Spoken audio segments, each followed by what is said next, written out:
Ada masalah kelistrikan pada bagian kemudi sesaat setelah berangkat, kapal feri KMP Mishima lepas kendali dan menabrak dua kapal nelayan di Sulawesi Selatan.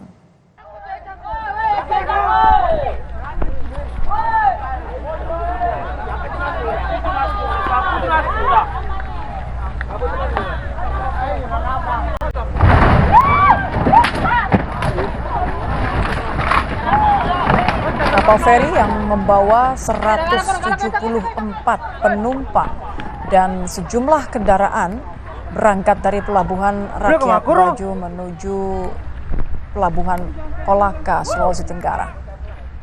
Akibat tertabrak kapal feri, dua kapal nelayan yang tengah bersandar di dermaga rusak cukup parah di bagian anjungan dan retak di lambung kapal.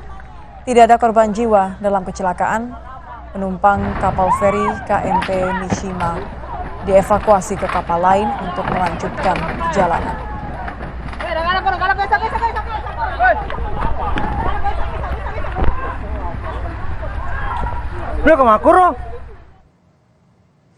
Kita ke sorotan lain, saudara.